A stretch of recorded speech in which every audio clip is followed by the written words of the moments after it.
7 siglos y medio tras las rejas. Esa es la cifra irreal, la condena que parece un error de dedo pero que es el peso exacto de la justicia mexicana para borrar del mapa a la mujer que convirtió el hogar de cientos de ancianas en una morgue silenciosa. Mírala bien, porque hoy, en pleno 2026, la mujer que una vez fue aclamada en las arenas de lucha libre como la Dama del Silencio es ahora una sombra que vende tacos de guisado en el patio del penal de Santa Marta, Acatitla. Ya no hay máscaras de terciopelo ni el rugido de la multitud pidiendo sangre, ahora solo queda el murmullo de las presas que le temen y el olor a aceite quemado que intenta ocultar el rastro de la asesina serial más prolífica de México. En esta primera parte de nuestro viaje al abismo, vamos a entrar en el búnker de su memoria, donde Juana Barraza Samperio cumple su sentencia de 759 años, una eternidad que no le alcanza para pagar el terror que sembró en la Ciudad de México a principios de los años 2000. Mientras el mundo la olvidaba, ella se convertía en la dueña del penal, una figura de autoridad que hoy, a sus 67 años, camina con dificultad debido a una reciente cirugía de fémur, pero que mantiene esa mirada fría que hizo dudar incluso a los criminólogos más expertos. Vamos a destapar por qué, a pesar de las pruebas genéticas y las huellas dactilares, ella sigue repitiendo la misma frase con una calma escalofriante: que Dios la perdone, pero ella no mató a nadie. Para entender el hambre de muerte de Juana Barraza, tenemos que viajar a la raíz de su veneno, a un rincón olvidado de Hidalgo donde el amor de madre no existía y la inocencia tenía un precio de 3 cervezas. Esta es la segunda pieza de nuestro rompecabezas, el expediente psicológico de una niña que fue vendida por su propia madre a un hombre que la violó sistemáticamente durante años. No estamos justificando al monstruo, estamos haciendo la autopsia de su odio. Veremos cómo esa traición fundacional moldeó una mente que veía en cada anciana desamparada el reflejo de la madre que la abandonó al horror. Juana no solo mataba mujeres, ella intentaba estrangular su propio pasado una y otra vez. Revelaremos detalles poco conocidos de su juventud, sus matrimonios fallidos y el nacimiento de sus hijos, intentando encontrar el momento exacto en que la mujer trabajadora se bifurcó para dejar salir a la estranguladora que acechaba en las sombras. Es la historia de una transformación traumática, donde el resentimiento social y el dolor físico se convirtieron en la gasolina para una carrera criminal que nadie vio venir porque ella, a diferencia de los sicarios de los que hablamos siempre, no usaba fusiles Barrett ni granadas. Solo usaba sus manos de luchadora y una voluntad de hierro para castigar al mundo por lo que le habían hecho a ella. El espectáculo de la doble vida llega a su punto máximo cuando nos ponemos la máscara de la Dama del Silencio. En esta tercera parte entraremos al cuadrilátero, ese lugar de luces y gritos donde Juana Barraza encontraba la validación que la vida le negó. Descubriremos cómo el gimnasio y la lucha libre fueron su camuflaje perfecto, dándole la fuerza física necesaria para someter a sus víctimas y la fachada de una deportista humilde ante sus vecinos. Imagina la escena. Por la noche era una heroína que recibía aplausos, pero por la mañana se disfrazaba de enfermera o trabajadora social para tocar la puerta de mujeres solitarias. Analizaremos su modus operandi con una precisión quirúrgica, revelando hechos que la prensa tradicional pasó por alto, como el uso de un estetoscopio para fingir autoridad y cómo elegía a sus víctimas basándose en su vulnerabilidad extrema. Es el contraste más perverso de la nota roja, la mujer que besaba a sus hijos por la noche y por el día utilizaba medias de seda o cables de teléfono para detener el corazón de abuelas que solo buscaban un poco de compañía. Entenderemos por qué el gobierno de la ciudad, en su arrogancia, insistía en buscar a un hombre vestido de mujer o a un miembro de la comunidad trans, ignorando que el asesino era una madre de familia que sabía exactamente cómo pasar desapercibida en el caos de la capital. La cacería humana y el colapso del sistema son el centro de nuestra cuarta revelación. Reviviremos la paranoia de una ciudad que tenía miedo de sus propios vecinos, donde cada anciana era una víctima potencial y la policía caminaba a ciegas. Te contaré los detalles del error fatal de Juana, el momento en que su exceso de confianza la llevó a matar a Ana María de los Reyes Alfaro a solo unos metros de un patrullero. Fue el 25 de enero de 2006, el día en que la máscara cayó para siempre.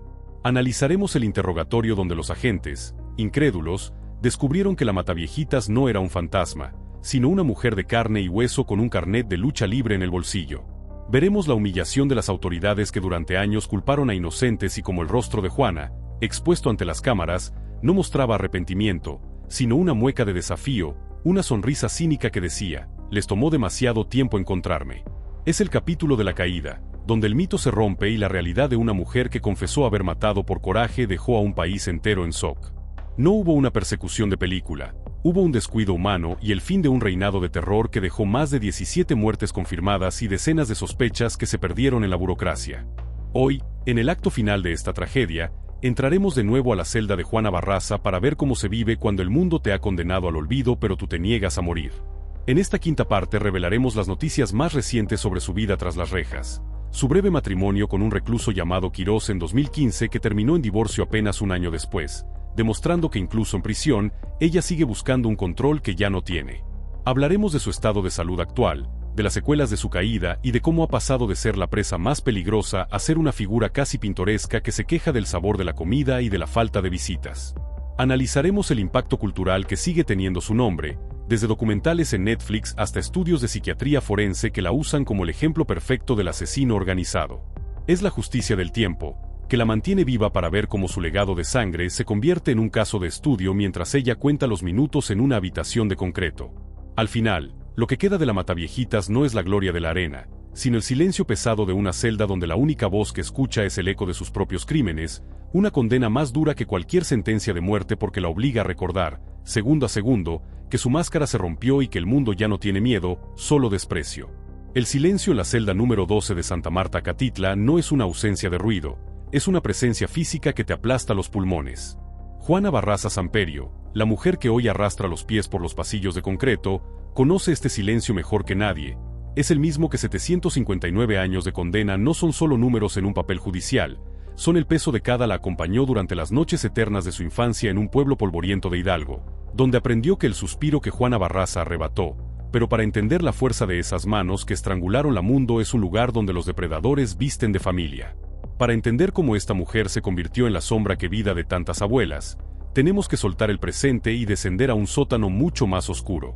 Tenemos estrangulaba abuelas. Tenemos que dejar atrás la imagen de la asesina capturada y viajar al origen del que viajara a los años 50, a un México rural y olvidado, donde el polvo de los caminos de Hidalgo veneno, al momento exacto en que su alma se rompió para siempre. No busques aquí la lógica no solo ensuciaba la ropa, sino que asfixiaba el alma de una niña que no conocía la diferencia entre un abrazo y una herida. Mírala en tu mente. No es la mujer robusta de la televisión de un cartel de la droga que mata por territorio. Juana Barraza mataba para intentar callar los gritos de una niña que nunca fue protegida. En el mundo de la psicología forense, se dice que el asesino serial es un cole, es una niña flaca, de ojos asustadizos, que camina por el pueblo de Pasoyucán chionista de trofeos, pero en el caso de la Mataviejitas, cada víctima era un intento fal bajo la sombra de una mujer que el destino llamó madre, pero que la historia recordará como el primer eslabón de una cadena de horror. Justa Samperio, una mujer consumida por el alcohol y el resentimiento, no veía idó de asesinar su propio pasado. Imagina por un segundo el peso de una traición que tiene el precio de 3 cervezas. Esa es la cifra que marca el inicio de esta pesadilla. 3 latas de alcohol frío a cambio de la enjuana a una hija. Veía una carga, un estorbo que podía ser intercambiado por un momento de alivio inocencia de una niña. Nacida en 1957, en un México rural donde la ley dio líquido. Aquí es donde nace el mito, pero sobre todo, aquí es donde se fractura la psique del padre era absoluta y la de la madre a menudo inexistente. Juana creció en un ambiente donde la palabra cuidado no tenía significado. Su madre, Justa Samperio, no era la figura protectora que aparece quien se convertiría en la Mataviejitas. El aire en esa casa olía a pulque agrio y a desespero en los cuentos, sino el primer monstruo al que Juana tuvo que enfrentarse. Los documentos clasificados de Acción, un aroma que Juana llevaría tatuado en la nariz incluso décadas después, cuando acechaba en lo superfil psiquiátrico revelan una realidad aterradora. Justa era una mujer consumida por el alcoholismo que veía en su hija no a un ser humano, sino a una moneda de cambio. Un día, bajo el sol abrasador de pasillos de los edificios de la Ciudad de México. La escena que define esta tragedia ocurrió un domingo cualquiera, 1 Hidalgo. Justa decidió que su sed valía más que la integridad de Juana. La entregó a un hombre de esos días en los que el sol quema pero no ilumina. Justa, cegada por la abstinencia, llevó a su hija mayor, un vecino, un depredador que pagó con alcohol el derecho de llevarse a la niña a una habitación oscura. Una cantina local. Imagina el sonido de las espuelas sobre el suelo de tierra, el humo del tabaco barato fue el kilómetro cero del odio.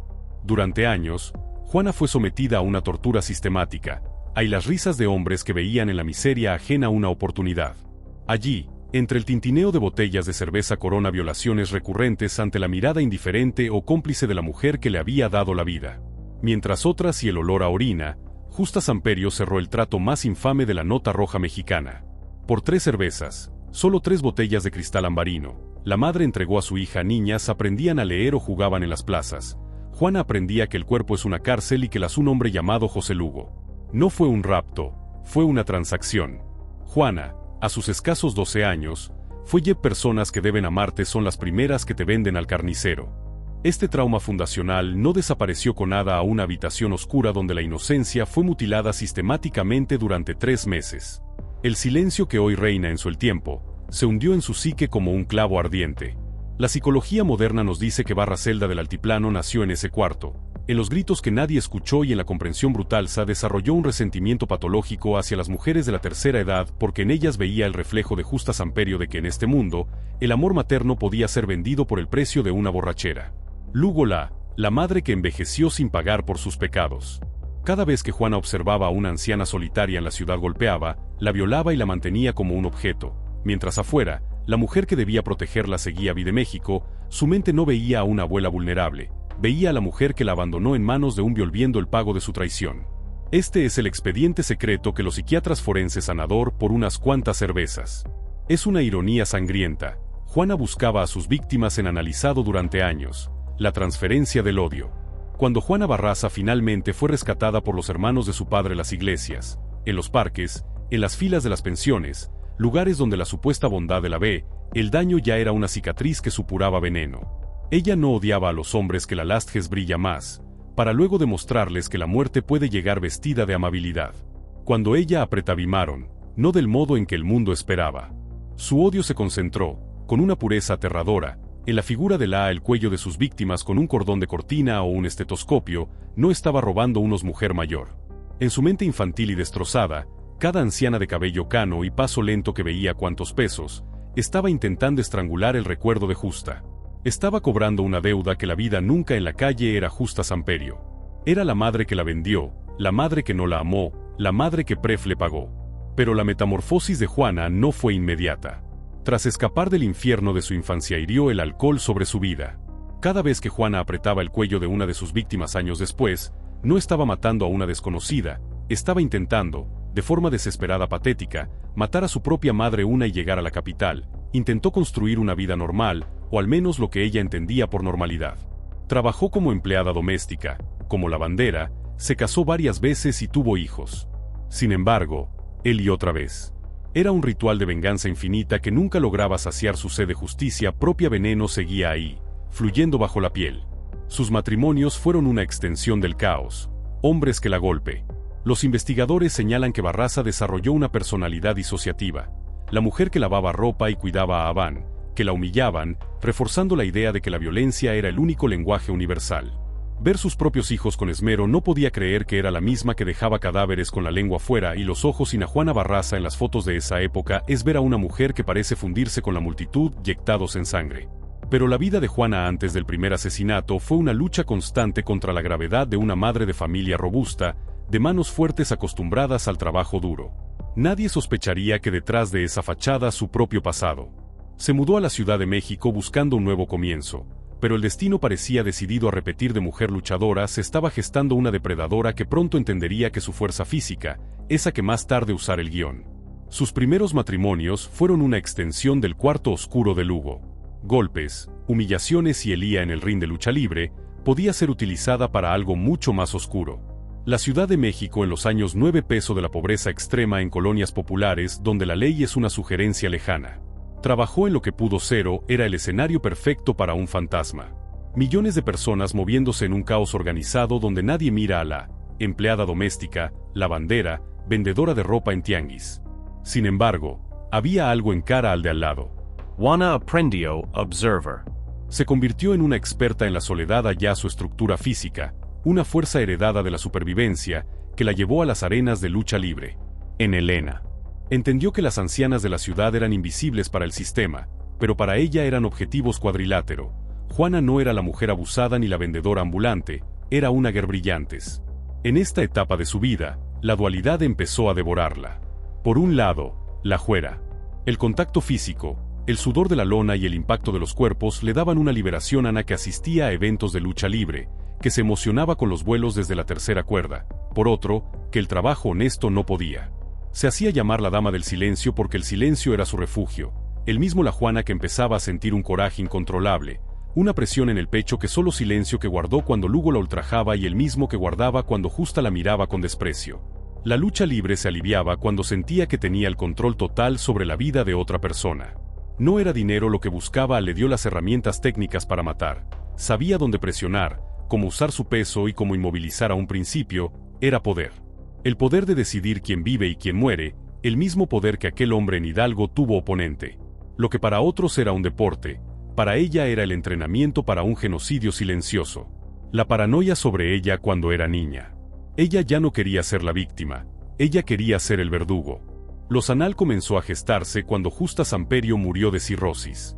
Juana esperaba sentir alivio, pero loístas que estudiaron su caso tras su detención coinciden en un punto escalofriante. Juana Barraza que sintió fue una furia renovada. La mujer que le arruinó la vida se había ido sin es una psicópata organizada.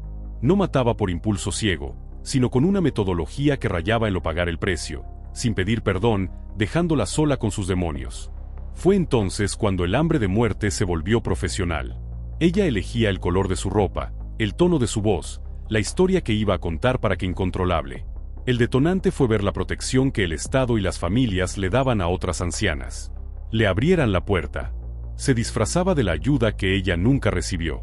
Entraba a las casas ofreciendo servicios sociales mientras ella tuvo que sobrevivir al infierno desde niña. Veía a estas abuelas recibiendo apoyos gubernamentales, caminando, programas del gobierno o simplemente ayuda para cargar las bolsas del mandado. Era la enfermera perfecta, la trabajadora social dedicada del brazo de sus nietos o viviendo en departamentos tranquilos con sus recuerdos. El contraste era insoportable. La vecina caritativa. Una vez dentro, cuando la puerta se cerraba y el cerrojo ca ¿por qué ella sí y yo no? Esa pregunta resonaba en su cabeza como un eco en un túnel de hormigón. Juía, la máscara desaparecía. El contraste era absoluto. Un segundo antes era una mujer sonriente, un segundo después era Ana, empezó a vestirse con elegancia, a usar esa apariencia de mujer respetable y servicial que nadie sospechara una máquina de matar que utilizaba lo que tuviera a mano para terminar el trabajo. El uso de objetos domésticos para lo hacía. Aprendió a sonreír con la boca pero a mantener los ojos fríos, una técnica que hoy sigue asesinatos, medias, cables de teléfono, cinturones, demuestra un desprecio total por sus víctimas. No mere usando con los custodios en prisión. Pocos saben que antes de su primer asesinato confirmado, Juana pasó meses observando una bala, merecían morir con los objetos de su propia cotidianidad. Hoy, mientras Juana barraando, no elegía al azar. Ella buscaba la soledad. Se sentaba en los parques de la colonia Moctezza, vende sus tacos en prisión, rodeada de mujeres que podrían ser sus hijas o nietas. Ella mantiene un controluma o la condesa, mirando quién entraba y salía de los edificios. Buscaba ese momento de vulner férreo sobre su narrativa. En las entrevistas, su voz no tiembla.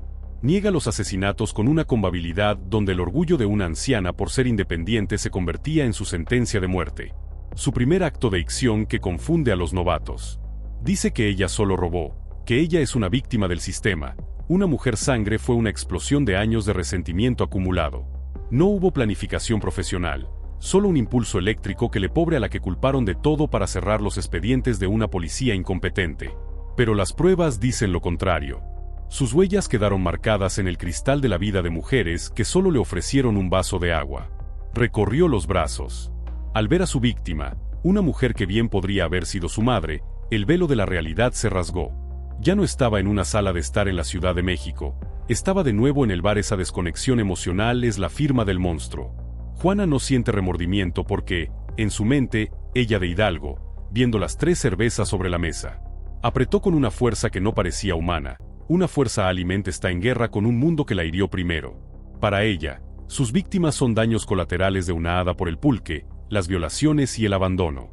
Cuando soltó el cuerpo, la dama del silencio comprende venganza personal contra su madre.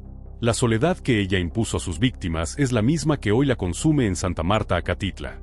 A pesar de ser una figura respetada en el penal, una jefa IO que ese era su verdadero propósito. El mundo la había convertido en un verdugo y ella iba a cumplir su por derecho propio. Juana sabe que su nombre quedará grabado en la historia no por sus hazañas en la papel con una eficiencia aterradora. Hoy, mientras Juana Barraza camina por el patio de Santa Marta, su rod lucha libre, sino por la crueldad con la que apagó las vidas de quienes más protección necesitaban. Su legadoillas crujen y su espalda se encorva, recordándole que ella también es ahora una anciana, El mismo es un rastro de casas vacías y familias destrozadas que aún se preguntan cómo una mujer pudo ocultar tanto odio detrás tipo de mujer que ella cazó sin piedad. Es la ironía más cruel de su sentencia, el tiempo la de una sonrisa de vecina.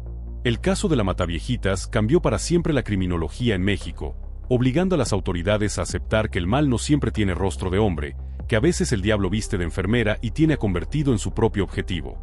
Los informes de comportamiento sugieren que ella evita mirarse en los espejos, quizás la fuerza de una luchadora profesional. En la próxima parte de esta investigación, vamos a quitarnos la ropa de calle para ponernos la máscara de terciopelo. Vamos a entrar al mundo de la Dama del Silencio, la porque teme ver en su propio reflejo el rostro de Justa Samperio, o peor aún, el rostro identidad secreta que permitió a Juana Barraza canalizar su violencia y ocultar sus crímenes bajo las luces de la arena de alguna de las decenas de mujeres que vieron su sonrisa cínica antes de que la luz se apagara en sus ojos. Descubriremos cómo el ring se convirtió en su confesionario y cómo la adrenalina del combate fue la droga que la mantuvo esta parte de su historia. Nos queda claro que el monstruo no nació de la nada, fue cocinado a fuego lento en una activa mientras la policía de la Ciudad de México buscaba a un asesino que no existía. Prepárate, caldo de impunidad y crueldad familiar. Pero la tragedia no termina en su infancia. Apenas comienza la era de la MAT porque el espectáculo apenas comienza y la verdadera cara de la Dama del Silencio es más aterradora que cualquier máscara a viejitas. La era donde el miedo cambiaría para siempre la forma en que los capitalinos miramos a la Beck que pudieras imaginar. Esta es la historia de una mujer que quiso callar al mundo, pero que terminó condenada a escuchar, por el resto de su eternidad, el peso de sus propios crímenes en el silencio de una celda que nunca se abrirá y de al lado. Ella ya no busca redención, solo busca que el día pase rápido, vendiendo sus tacos y así, vendiendo esos tacos de guisado en el patio de Santa Marta Catitla, Juana Barraza intenta comprar una paz que no le pertenece. Cada vez que una interna se le acerca para comprarle comida, Juana sonríe con esa amabilidad ensayada, la misma que usaba para entrar en las casas de las abuelas. Es una actuación que ha perfeccionado durante décadas. Pero cuando cae el sol y los custodios cierran las rejas de la estancia, la máscara de la vecina caritativa se desmorona. En la penumbra de su celda, el olor a aceite frito es reemplazado por el hedor de su propio pasado, un rastro que ni 7 siglos de condena pueden borrar. Porque Juana no solo huye de la ley, huye de la niña que fue, esa pequeña que en 1970 entendió que el mundo era una subasta donde ella era la mercancía más barata. Imagina el peso de esa revelación. Tu madre prefiere una borrachera de una tarde que tu seguridad de por vida. Esa traición no se cura con tiempo, se pudre y se convierte en una metástasis de odio que, años más tarde, estallaría en las calles de la Ciudad de México. Los documentos del perfil psiquiátrico de Barraza son un descenso a los infiernos. Los analistas describen una sed de justicia retorcida. Juana no sentía que estaba cometiendo crímenes, sentía que estaba cobrando intereses. En su lógica enferma, cada anciana que vivía tranquila, que tenía una pensión o que recibía el respeto de su comunidad, era un insulto personal. ¿Por qué ellas tenían esa vejez digna si su propia madre, Justa, solo le dejó cicatrices? Esa pregunta fue el motor de sus manos fuertes. Juana empezó a frecuentar las filas de los apoyos gubernamentales para adultos mayores. Allí, entre el olor a alcanfor y el murmullo de las conversaciones sobre nietos y medicinas, ella acechaba. Se movía con la elegancia de un depredador que conoce perfectamente el terreno. Usaba ropa de colores claros, lentes que le daban un aire intelectual y carpetas que simulaban documentos oficiales. Se convertía en la hija que esas abuelas no tenían, en la trabajadora social que el sistema les negaba. Les ofrecía registrarse en programas de ayuda, les cargaba las bolsas del mercado, les daba la calidez que ella nunca recibió. Y una vez que lograba cruzar el umbral de la puerta, una vez que el cerrojo se cerraba y ella quedaba a solas con su reflejo odiado, la transformación era total. Pocos saben que Juana Barraza guardaba un orden casi militar en su vida diaria. Mientras la prensa la dibujaba como un monstruo caótico, ella era una madre proveedora. Sus hijos la veían como una mujer fuerte, una luchadora que sacaba adelante la casa con el sudor de su frente. Esa dualidad es lo que hace que este caso sea único en la historia criminal. Juana podía estrangular a una mujer de 80 años por la mañana y estar cocinando la cena para su familia por la tarde, sin que le temblara el pulso. No había remordimiento, había una satisfacción técnica. El uso del estetoscopio como arma no fue casualidad. Representaba el poder de la medicina, de la autoridad, de la vida sobre la muerte. Al ponérselo en el cuello a sus víctimas, Juana estaba realizando un diagnóstico final. Para ella, esas mujeres ya estaban muertas desde que nacieron con el privilegio que a ella se le negó. Era una ejecución simbólica de la clase media y alta que ella veía desde su pobreza en las colonias populares. Pero el veneno de Juana tenía un límite, y ese límite era su propio ego. Se sentía tan poderosa, tan invisible bajo su disfraz de enfermera y su fama en la lucha libre, que empezó a cometer errores de principiante. La Ciudad de México, aunque gigantesca, empezó a cerrarse sobre ella. La policía, después de años de burlas y fracasos, finalmente tuvo un golpe de suerte. Pero antes de llegar a ese momento de la captura, tenemos que entender el papel del ring. La Dama del Silencio no era solo un nombre artístico, era su verdadera piel. En el cuadrilátero, Juana Barraza podía golpear, podía descargar la furia de Hidalgo, podía sentir el impacto de los cuerpos y recibir el aplauso de miles. Era el único lugar donde su violencia era legal y celebrada. Pero cuando las luces de la arena se apagaban, la adrenalina pedía más. El ring ya no era suficiente. El mundo real tenía que pagar por el silencio de su infancia. Hoy, en 2026, cuando Juana mira a través de las rejas, sabe que su historia ha sido contada por todos, menos por ella. Se queja de que las series de televisión mienten, de que los libros la pintan como alguien que no es. Pero la realidad está en los expedientes de la fiscalía, huellas dactilares que coinciden perfectamente, testigos que la reconocieron sin dudar y el carnet de luchadora que cargaba el día de su arresto. Juana Barraza es el recordatorio de que los monstruos no siempre vienen de afuera, a veces nacen en el seno de la familia y se alimentan de la indiferencia de una sociedad que no mira a sus ancianos. Su condena de 759 años es una cifra astronómica que busca ocultar el fracaso de un sistema que permitió que matara durante más de una década. Ella es la mujer que quiso callar al mundo, pero que terminó convertida en el grito más fuerte de la nota roja mexicana. En la próxima parte, entraremos de lleno a las arenas de lucha libre, donde Juana Barraza se ocultó a plena vista, convirtiendo el deporte nacional en el camuflaje perfecto para la muerte. Prepárate para conocer cómo la Dama del Silencio dominó el cuadrilátero mientras la sombra de la Mataviejitas oscurecía los hogares de toda una ciudad. La máscara está a punto de caer, y lo que hay debajo no es una heroína, sino un abismo de odio que todavía hoy nos hace mirar con desconfianza a la vecina que se ofrece a ayudarnos. 759 años de condena después, el único cuadrilátero que Juana Barraza conoce es el patio de cemento de Santa Marta Catitla, pero si cierras los ojos y escuchas el eco de sus pasos, aún puedes oír el rugido de la arena Naucalpan reclamando su nombre. Mírala bien en esas fotos granuladas de los años 90, una mujer de espaldas anchas, brazos poderosos y una máscara de terciopelo rosa que ocultaba el rostro de la muerte. Hoy, en pleno 2026, Juana ya no vuela desde la tercera cuerda, pero en su mente sigue siendo la Dama del Silencio, la heroína de las clases populares que escondía un secreto letal bajo las mallas de luchadora. Esta es la tercera parte de nuestra investigación y hoy vamos a entrar al camerino de la farsa más grande en la historia del deporte mexicano. Vamos a descubrir cómo Juana Barraza convirtió la lucha libre, el deporte de los ídolos y las máscaras, en el camuflaje perfecto para una depredadora que necesitaba manos de hierro para terminar sus guisos de sangre. Mientras la policía de la Ciudad de México buscaba a un hombre corpulento o a un asesino de élite, Juana se paseaba por las arenas firmando autógrafos para los niños, usando esa misma mano que horas antes había apretado el cuello de una anciana solitaria. Prepárate porque vamos a destapar cómo el ring no fue solo su pasión, sino su campo de entrenamiento para el asesinato serial. Para Juana Barraza, la lucha libre no fue un accidente, fue una necesidad biológica. Imagina a una mujer que creció siendo tratada como basura, vendida por 3 cervezas y golpeada por cada hombre que pasó por su cama. El ring era el único lugar en el universo donde su violencia no era un pecado, sino una virtud. Allí, Juana no era la empleada doméstica invisible o la vendedora de ropa usada, era una gladiadora. Bajo el nombre de la Dama del Silencio, ella encontró la voz que le habían arrebatado en Hidalgo. Pero hay un detalle escalofriante que los criminólogos han analizado durante décadas: su elección de bando. En la lucha libre mexicana existen los técnicos, los buenos que siguen las reglas, y los rudos, los villanos que usan la fuerza bruta y el engaño. Juana, por supuesto, era una ruda de cepa. Disfrutaba el abucheo, disfrutaba el impacto seco de su cuerpo contra la lona y, sobre todo, disfrutaba el control físico sobre otra persona. Los testigos de sus luchas en las arenas de la periferia recuerdan que Juana no era la más ágil, pero sí la más fuerte. Tenía una llave favorita, un agarre al cuello que inmovilizaba a sus oponentes con una eficacia profesional. Lo que el público celebraba como una técnica deportiva, era en realidad el ensayo general para el horror que vendría después. La doble vida de Juana Barraza es un estudio sobre la esquizofrenia social de una metrópoli que no mira a sus habitantes. Por la noche, bajo las luces de neón y el olor a palomitas de la arena, Era la dama del silencio, envuelta en telas brillantes y lentejuelas, recibiendo el calor de una multitud que la respetaba.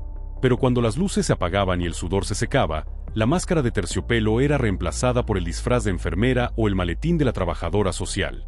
Esta transición es lo que hace que su caso sea único. Juana utilizaba la disciplina del atleta para planear sus cacerías. Salía de su casa en Tultitlán con una carpeta bajo el brazo, caminando con la seguridad de quien sabe que su cuerpo es un arma registrada. Analizaba las calles de la colonia Moctezuma o los alrededores de la villa de Guadalupe con una visión periférica entrenada en el cuadrilátero. Buscaba el punto ciego del sistema, la debilidad de las abuelas que vivían solas, del mismo modo en que buscaba el error de su rival en el ring para aplicar el castigo final. Pocos saben que Juana Barraza intentó ser promotora de luchas, queriendo controlar no solo el combate, sino el negocio detrás de la sangre.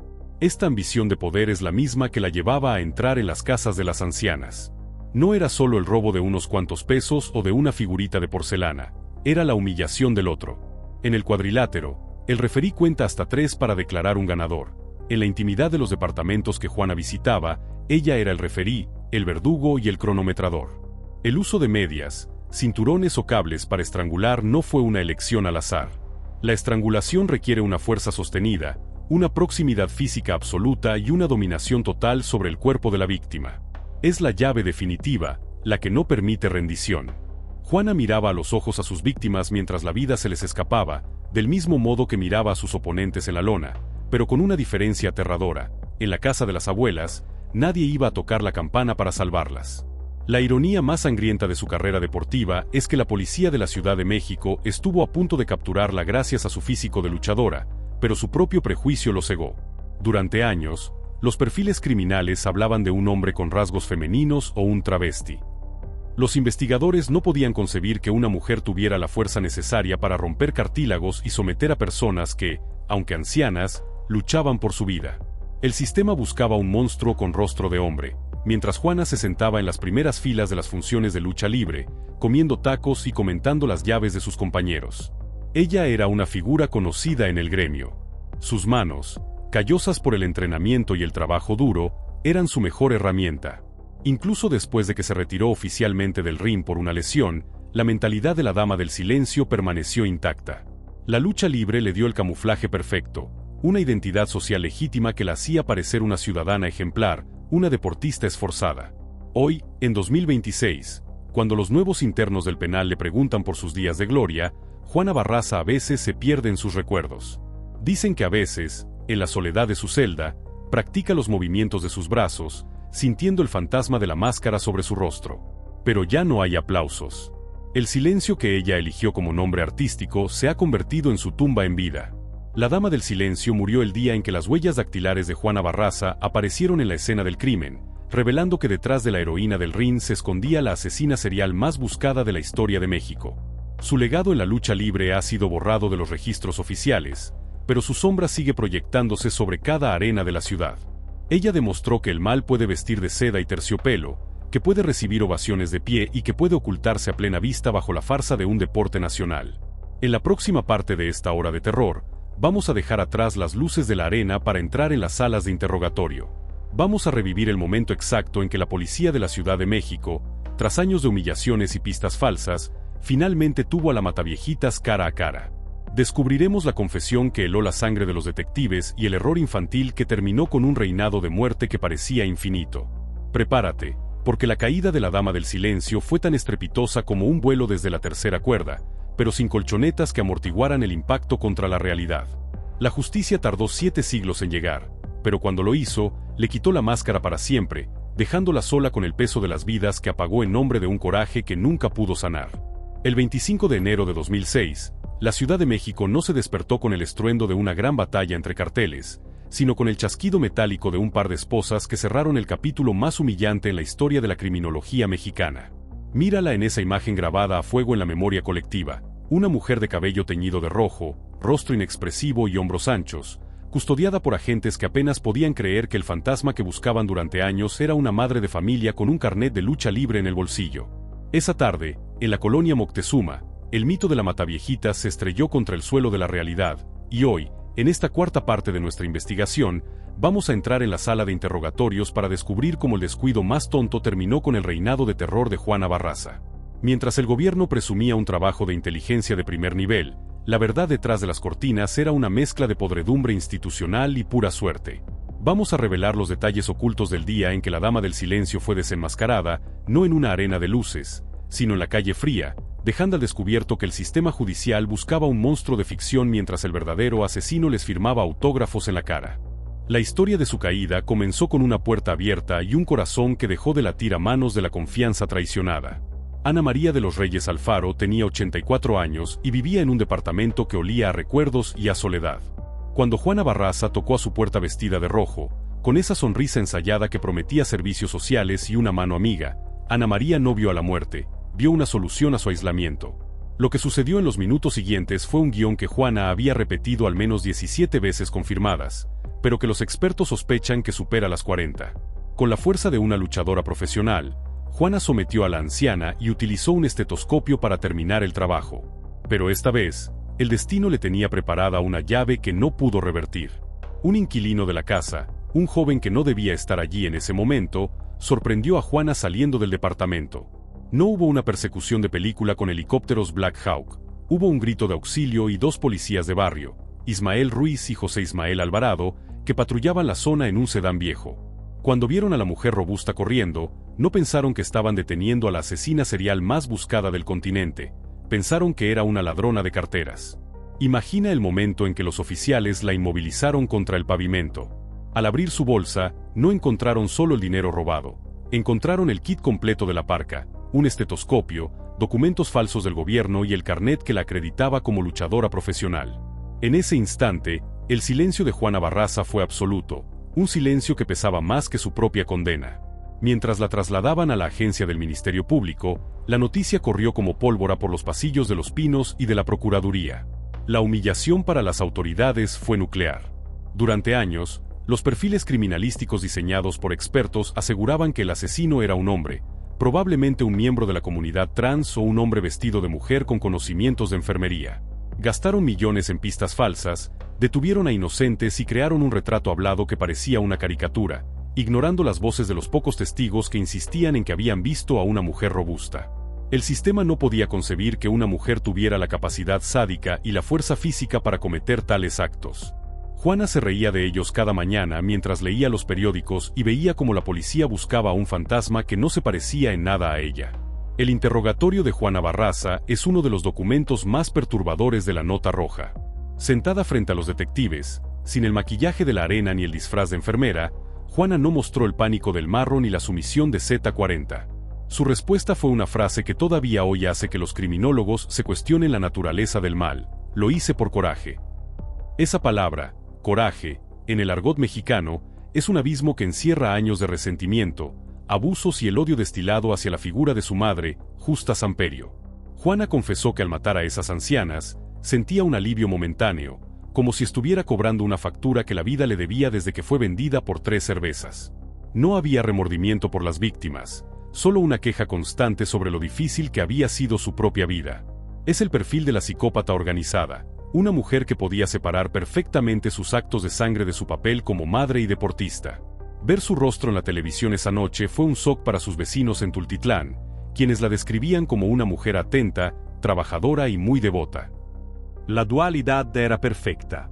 Pero la caída de Juana Barraza también destapó la podredumbre del sistema que permitió su existencia. Tras su captura, se descubrió que muchas de las escenas del crimen habían sido contaminadas por la propia policía. Hubo huellas dactilares que fueron ignoradas durante meses y reportes de testigos que terminaron en la basura porque no encajaban con la teoría del asesino hombre. La captura de la Mataviejitas fue el fin de una era de arrogancia policial en la Ciudad de México. El fiscal de aquel entonces tuvo que dar explicaciones que nadie creyó, mientras Juana era presentada ante los medios como un trofeo de casa mayor. Ella, acostumbrada a las cámaras de la lucha libre, posó para los flashes con una mueca de desprecio, la misma sonrisa cínica que años más tarde veríamos en personajes como Edgar Valdés Villarreal, la Barbie. Era la sonrisa de quien sabe que, aunque ha perdido la libertad, ha ganado un lugar en la historia oscura de una nación. Hoy, en pleno 2026, los ecos de esa captura todavía resuenan en las facultades de Derecho y Psiquiatría. Juana Barraza no fue detenida por un software espía de alta tecnología pagado por la Iniciativa Mérida, ni por un operativo quirúrgico de la Marina. Fue detenida porque un inquilino decidió no mirar hacia otro lado y porque dos policías de calle hicieron su trabajo sin prejuicios. Es la lección más amarga para el Estado. El monstruo no se escondía en una montaña de Sinaloa, sino en el asiento de un autobús, cargando una bolsa de mandado y planeando su próximo diagnóstico de muerte. Su sentencia de 759 años fue la forma en que el sistema intentó enterrar su propio fracaso, asegurándose de que Juana nunca volviera a pisar la calle, no solo por la seguridad de las abuelas, sino para que nadie volviera a recordar que la policía mexicana fue burlada por una luchadora de segunda categoría durante más de una década. En la última parte de esta investigación documental, vamos a entrar por última vez a la celda de Juana Barraza en Santa Marta, Acatitla. Vamos a descubrir cómo es su realidad hoy, a sus casi 70 años, convertida en la abuela de una prisión llena de mujeres que la temen y la respetan a partes iguales. Revelaremos los detalles de su salud deteriorada, sus pleitos con otras internas famosas y la verdad sobre su supuesta redención religiosa. El tiempo ha pasado para todos, pero para la Mataviejitas, cada segundo es un recordatorio de que su silencio artístico se convirtió en su condena perpetua. Prepárate para el epílogo de esta tragedia mexicana, donde veremos qué queda del ser humano cuando la máscara de la muerte se funde con la piel y el único público que queda son los fantasmas de un pasado que nunca pudo estrangular por completo. 7 siglos de condena se han condensado en el cuerpo encorvado de una anciana que camina con paso vacilante por el patio de Santa Marta, Acatitla. Mírala hoy, en este amanecer de 2026. Ya no hay rastro de la potencia física que inmovilizaba a sus víctimas ni de la agilidad que la hacía volar desde la tercera cuerda. Juana Barraza Samperio, a sus 67 años, es el vivo retrato de la ironía más cruel del destino. Se ha convertido en el mismo tipo de mujer que ella cazaba sin piedad. Una mujer de la tercera edad con problemas de movilidad, que depende de la buena voluntad de otros y que carga con las secuelas de una cirugía de fémur que le recuerda, con cada punzada de dolor, que el tiempo es un juez que no acepta sobornos. En esta quinta y última parte de nuestra investigación, vamos a entrar al búnker final de la Mataviejitas para descubrir cómo vive el ocaso de su vida la asesina más famosa de México. Vamos a revelar los detalles de su realidad tras las rejas, sus intentos fallidos por encontrar amor en el infierno y cómo la cultura popular la ha transformado en un mito mientras ella se desintegra en el olvido de una celda de concreto. Prepárate, porque el acto final de la Dama del Silencio no tiene aplausos, solo el eco sordo de una puerta de acero que nunca más se volverá a abrir. La cotidianidad de Juana Barraza en prisión es un estudio sobre la supervivencia y el poder en los márgenes de la sociedad. En Santa Marta, Acatitla, Juana no es una presa más, es una institución. Se ha ganado el respeto, o quizás el miedo reverencial, de las internas más jóvenes que solo conocen su historia por los documentales de Netflix o los relatos de la Nota Roja. Su negocio de tacos de guisado en el patio no es solo una forma de ganar dinero, es su centro de inteligencia. Desde su puesto, Juana observa, escucha y aconseja. Es la abuela del penal, una figura matriarcal que puede ser tan dulce como una vecina o tan fría como el cable con el que detenía corazones. Los informes de los custodios revelan que mantiene una disciplina férrea. Su celda está impecable, su uniforme siempre limpio y su narrativa de inocencia intacta. A pesar de las pruebas irrefutables, Juana sigue sosteniendo que ella es una víctima de un montaje político, una mujer pobre que pagó por los errores de una policía que necesitaba un culpable. Esta desconexión absoluta con la realidad es lo que más inquieta a los psiquiatras que la visitan. No hay una grieta en su máscara, no hay un asomo de remordimiento. Para ella, los 759 años de sentencia son solo un ruido de fondo en una vida que ella ya considera ganada. Sin embargo, incluso en el aislamiento, Juana buscó recuperar algo de la normalidad que ella misma destruyó en los hogares de la Ciudad de México. En 2015, protagonizó un evento que los medios llamaron la boda del siglo en el penal. Se casó con Miguel Ángel Quirós, un recluso sentenciado por homicidio. Fue el encuentro de dos sombras, un intento patético de encontrar calor en medio de la frialdad carcelaria. Pero la Dama del Silencio no sabe compartir el cuadrilátero de la vida. El matrimonio duró apenas un año.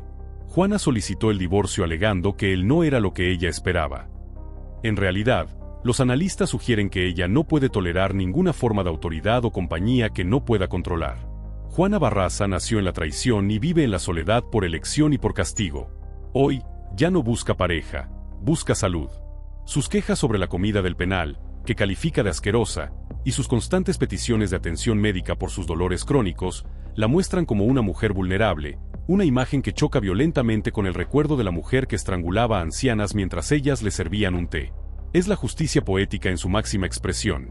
Juana Barraza sufre hoy los mismos miedos al abandono y a la enfermedad que sentían sus víctimas antes de que ella apareciera en sus puertas. El legado cultural de Juana Barraza es una mancha que se ha extendido por todo el mundo. Su caso cambió para siempre la forma en que México entiende el crimen serial. Antes de ella, la idea de una mujer asesina organizada era casi inexistente en el imaginario nacional. Hoy, su nombre es sinónimo de un fracaso institucional que costó decenas de vidas. El fenómeno de la Mataviejitas ha inspirado libros, tesis doctorales y series internacionales que la pintan como un monstruo de 1000 caras.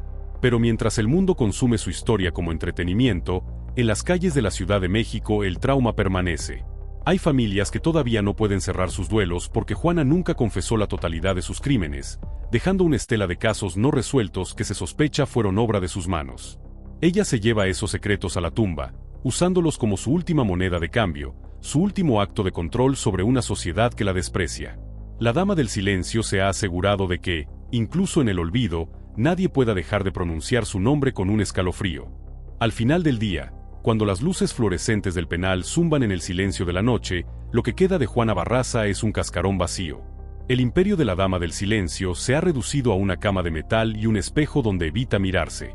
La justicia mexicana cumplió su promesa de no dejarla salir jamás, pero la verdadera condena es psicológica. Juana tiene que vivir con el hecho de que su coraje, ese odio destilado hacia su madre, no le sirvió para ganar nada.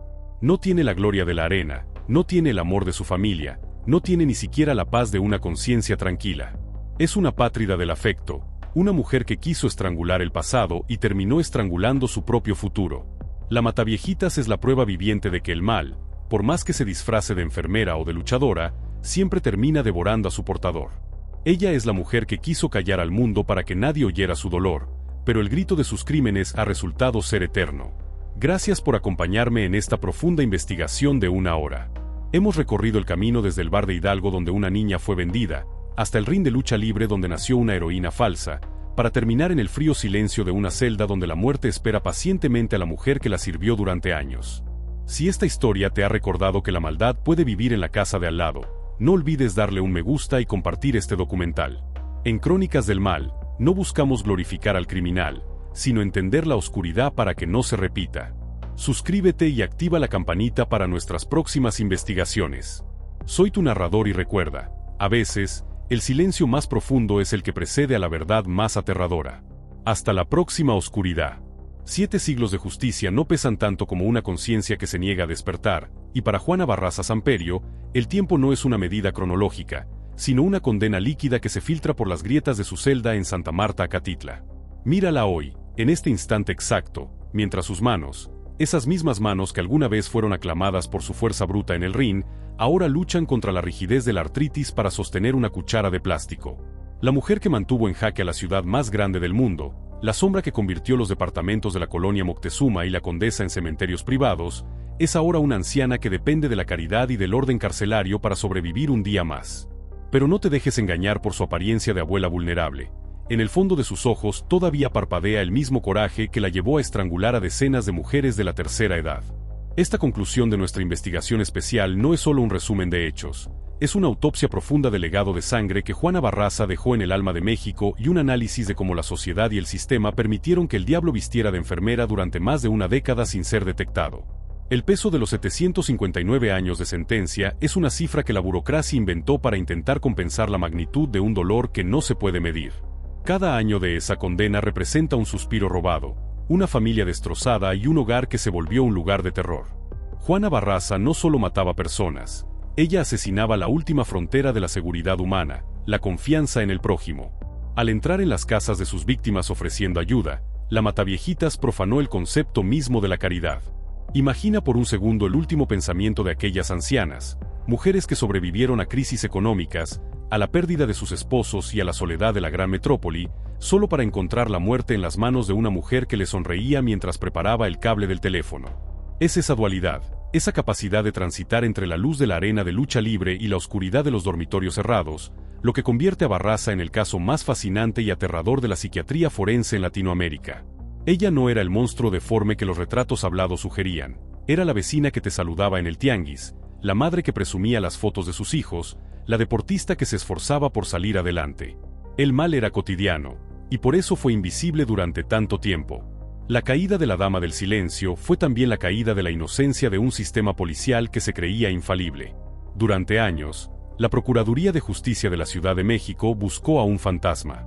Gastaron millones de pesos en perfiles psicológicos que apuntaban a un hombre, a un asesino con conocimientos médicos, a un travesti resentido. Ignoraron las voces de los sobrevivientes y de los testigos que, con miedo, decían haber visto a una mujer robusta. ¿Por qué el sistema no les creyó?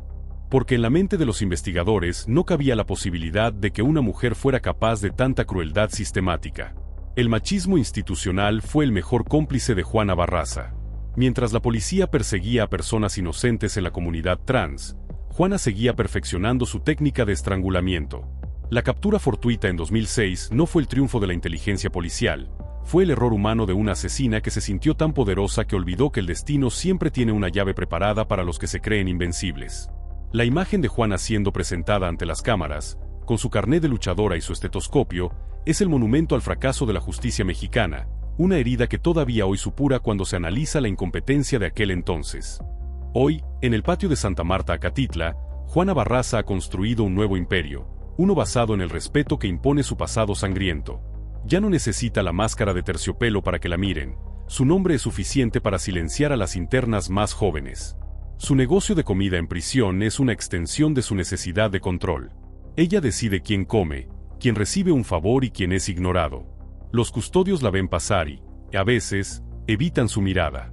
Hay algo en Juana que se resiste a la rehabilitación. En las entrevistas más recientes, su voz sigue siendo un hilo de seda que oculta una navaja. Yo no maté a nadie, repite con una convicción que pondría a dudar al más experimentado detector de mentiras. Esa es su última victoria sobre nosotros, mantener la duda, llevarse la verdad completa de cuántas víctimas fueron realmente a la tumba con ella. Se estima que hay al menos 30 casos sin resolver que coinciden perfectamente con su modus operandi, pero Juana sabe que en el silencio está su poder. Al no confesar, mantiene el control sobre el dolor de las familias que todavía buscan una respuesta. Es el ego de la Dama del Silencio llevado hasta las últimas consecuencias. Pero si miramos más allá del personaje mediático, lo que queda es la tragedia de una vida marcada por la violencia desde la cuna. Juana Barraza es el producto terminado de un ciclo de abuso que México se niega a romper. La niña que fue vendida por 3 cervezas en Hidalgo es la misma mujer que años después apretaba el cuello de las ancianas. No hay perdón para sus actos, pero sí hay una lección estructural: el odio no nace, se cultiva. Justa Samperio, la madre alcohólica que entregó a su hija a un depredador, fue la primera asesina en esta historia, la que mató el alma de Juana antes de que Juana aprendiera a matar cuerpos. La Mataviejitas es el espejo deformante de una sociedad que abandona a sus niños al abuso y a sus ancianos a la soledad. Ella encontró en la vulnerabilidad de las abuelas el escenario perfecto para su venganza contra la vida misma. Cada víctima era, en su mente, un intento de borrar el recuerdo de Justa, un ritual patético de justicia propia que nunca logró darle la paz que buscaba. La realidad de Juana hoy es una decadencia física que contrasta con su mito. Sus problemas de salud, su soledad tras el divorcio express en prisión y la falta de visitas frecuentes la han reducido a lo que ella más odiaba, una mujer vieja y desamparada por el sistema. El tiempo ha hecho con ella lo que ella hizo con sus víctimas, pero de manera lenta y tortuosa. Ya no hay luces de arena ni aplausos de la multitud ruda. Solo queda el zumbido constante de las lámparas de la prisión y el frío que se le mete en los huesos durante las madrugadas. La justicia poética se ha encargado de que Juana Barraza viva lo suficiente para verse convertida en el reflejo de las mujeres que casó. Ella, que despreciaba la debilidad de la vejez, ahora tiene que pedir ayuda para caminar hacia el baño. Es una condena de vida, mucho más pesada que la muerte, porque la obliga a ser testigo de su propia irrelevancia. El fenómeno de la Mataviejitas seguirá siendo un caso de estudio durante décadas. Ha inspirado libros de sociología, tesis de criminología y series que dan la vuelta al mundo en plataformas digitales. Pero mientras nosotros analizamos su mente desde la comodidad de nuestras pantallas, Juana sigue ahí, contando los granos de arena de una sentencia que no termina. Ella es el recordatorio de que el mal no necesita de grandes conspiraciones ni de ejércitos de sicarios. A veces solo necesita una bata blanca, una carpeta de documentos falsos y un corazón que se enfrió hace mucho tiempo en una cantina de Hidalgo. Su legado es un rastro de casas vacías en la colonia Moctezuma y una desconfianza crónica que cambió para siempre la forma en que los mexicanos abrimos la puerta de nuestro hogar. Gracias por haberme acompañado en esta extensa y profunda investigación de 1 hora. Hemos recorrido los pasillos más oscuros de la mente de Juana Barraza, desde el trauma original de su infancia hasta el ocaso de sus días en Santa Marta, Acatitla. Esta historia nos enseña que la justicia, aunque lenta y a veces ciega, termina por reclamar su lugar, pero que las heridas sociales que crean a estos personajes siguen ahí, esperando a que alguien más decida que el coraje es la única salida. Si este documental te ha hecho reflexionar sobre la naturaleza del mal y las fallas de nuestra sociedad, te pido que te suscribas al canal y actives la campanita. Tu apoyo es lo que nos permite seguir destapando estas crónicas que otros prefieren olvidar. Soy tu narrador en Crónicas del Mal, y quiero leerte en los comentarios. ¿Crees que 759 años son suficientes para una mujer que nunca mostró arrepentimiento? ¿O crees que el sistema es el verdadero responsable de haber creado a la Mataviejitas? Déjame tu opinión abajo, estaré leyendo cada una de ellas. Recuerda que la oscuridad siempre tiene una historia que contar, y nosotros estamos aquí para escucharla. Nos vemos en la próxima pesadilla.